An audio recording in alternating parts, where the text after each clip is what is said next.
Halo Sobat Karantina, selamat datang kembali di podcast Bincang Karantina. Tempat kita akan membahas berbagai isu menarik seputar dunia birokrasi, khususnya di lingkungan pemerintahan.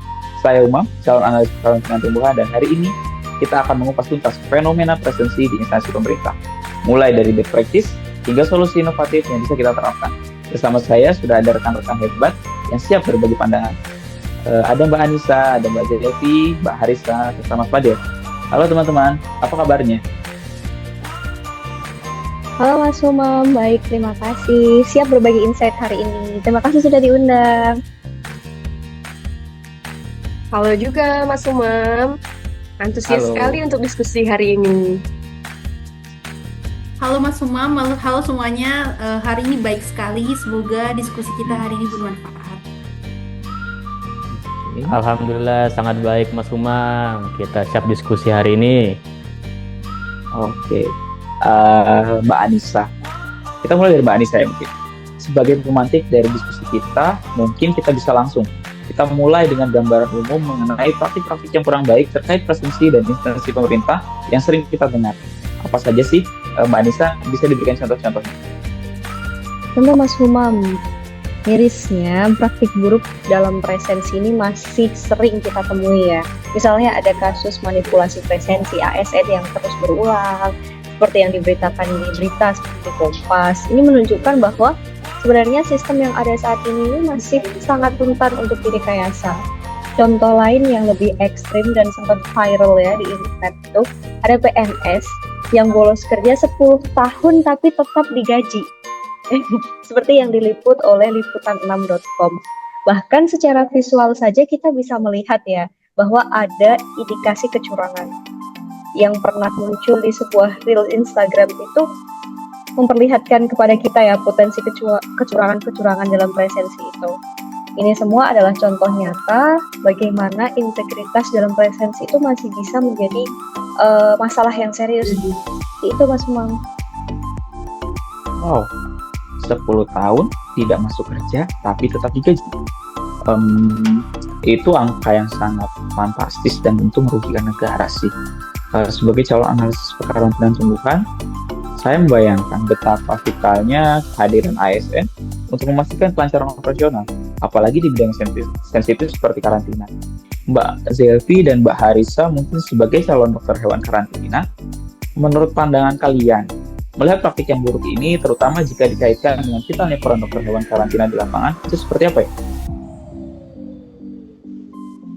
Betul sekali Mas Umam. Dari sudut pandang kami sebagai calon dokter hewan karantina, isu presensi ini sangat krusial. Bayangkan jika seorang dokter hewan karantina sering tidak hadir atau bahkan memanipulasi presensi, pemeriksaan lalu lintas hewan, produk hewan, atau media pembawa penyakit karantina lainnya bisa terhambat atau bahkan terlewatkan. Ini berpotensi besar menyebabkan masuknya hama penyakit hewan karantina ke wilayah Indonesia, yang dampaknya sangat masif mulai dari kerugian ekonomi hingga masalah kesehatan masyarakat. Nah, setuju sekali sama paparannya Mbak Zelvi ya. Jadi untuk manipulasi presensi dan kasus PNS yang bolos kerja sampai 10 tahun menunjukkan kalau pengawasan dan masih banyaknya kekurangan dalam penggunaan teknologi dalam manajemen kepegawaian. Jadi masih banyak sekali dalam lapangan bahwa instansi itu masih banyak yang masih menggunakan presensi manual yang mudah sekali dimanipulasi seperti titip absen atau membiarkan ketidakhadiran yang berulang. Kemudian kurangnya data real time dan lemahnya peran atasan dalam evaluasi turut memperburuk keadaan. Budaya kerja yang longgar terhadap pelanggaran dan lambatnya penegakan sanksi membuat perilaku ini terus berulang. Kasus PNS bawah 10 tahun merupakan contoh nyata dari lemahnya sistem dan akuntabilitas birokrasi yang merugikan negara dan mengurangi kepercayaan publik terhadap ASN.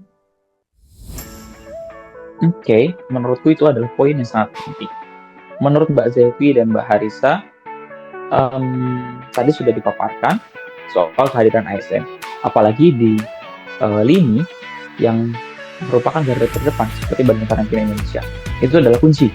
Dah sekarang menurut Mas Fadil, sebagai calon pengendali hama dan penyakit ikan, bagaimana dengan sektor perikanan? Apakah praktik presensi buruk ini juga bisa berdampak signifikan pada tugas-tugas Anda? Tentunya sangat berdampak ya Mas Umam, karena di bidang saya sendiri, yaitu bidang PHPI itu, kami itu seringkali harus melakukan yang namanya pemantauan. Kemudian juga ada yang namanya pengambilan sampel di lapangan ataupun pengawasan terhadap media pembawa HPIK. Jika seandainya ada yang memanipulasi presensi, artinya kan ada titik pengawasan yang kosong. Bayangkan tuh, jika adanya wabah, bagaimana responnya jika ada yang kosong tadi? Nah, makanya keterlambatan karena masalah kehadiran itu bisa memperparah penyebaran penyakit dan menimbulkan kerugian ekonomi yang besar bagi para pembudidaya ikan.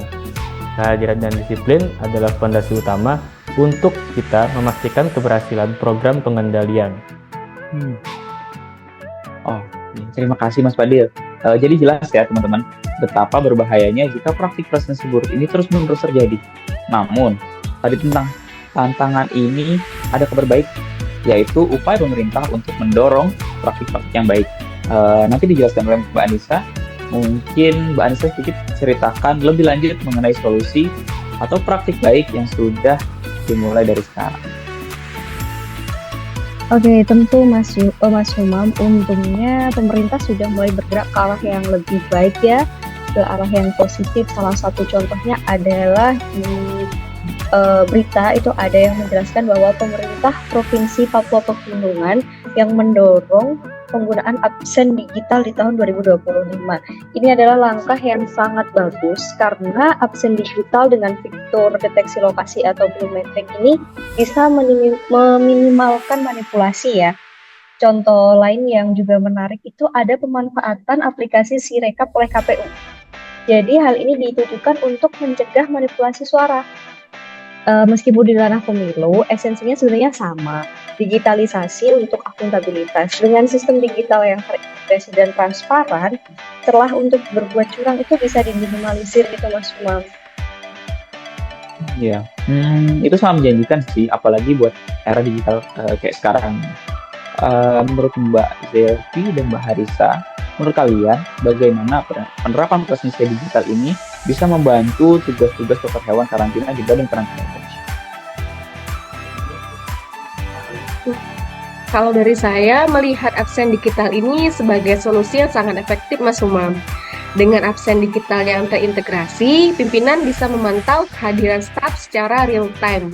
Ini tidak hanya meningkatkan disiplin, tetapi juga membantu alokasi sumber daya.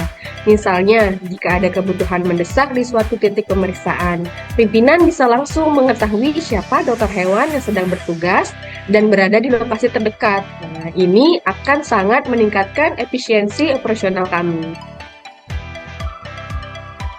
Saya setuju dengan Mbak Zelvi. Jadi balik lagi ke pemerintahan Papua. Untuk keberhasilan pemerintah Papua Pegunungan dalam mendorong presensi digital di tahun 2025 didukung oleh komitmen pimpinan daerah yang ingin menciptakan budaya kerja yang lebih disiplin dan transparan. Dengan sistem digital, kehadiran pegawai tercatat secara real time dan sulit sekali untuk dimanipulasi. Selain itu, pengawasannya juga jadi lebih mudah meskipun wilayahnya cukup menantang.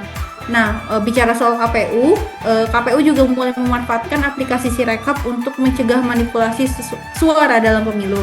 Nah, aplikasi ini memungkinkan hasil suara dari TPS dikirim langsung dan terbuka, sehingga proses rekapitulasi jadi lebih cepat, akurat, dan transparan. Kedua upaya ini menunjukkan bahwa teknologi bisa menjadi alat penting untuk mendukung pemerintahan yang jujur dan terpercaya.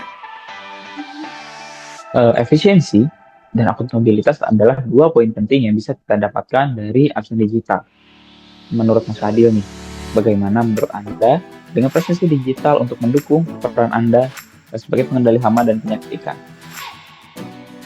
Pastinya itu bakal sangat membantu, karena sama seperti rekan-rekan DHK atau dokter hewan karantina, kami pun juga sering bekerja di lapangan, mau itu di unit budidayanya atau di pelabuhan perikanan. Presensi digital memungkinkan kami untuk tetap tercatat hadir meskipun tidak berada di kantor fisik. Sebagai info tambahan, di Badan Karantina Indonesia pun sudah menerapkan presensi digital atau biasa disebut dengan e-presensi Badan Karantina, yang mana hal ini mampu mengurangi risiko penyelewengan karena setiap presensi terekam dengan data lokasi dan waktu. Data ini pun juga bisa menjadi dasar untuk laporan kegiatan dan evaluasi efektivitas program pengendalian HPIK. Jadi, presensi digital ataupun e-presensi tidak hanya soal disiplin, tapi juga manajemen operasional yang lebih baik.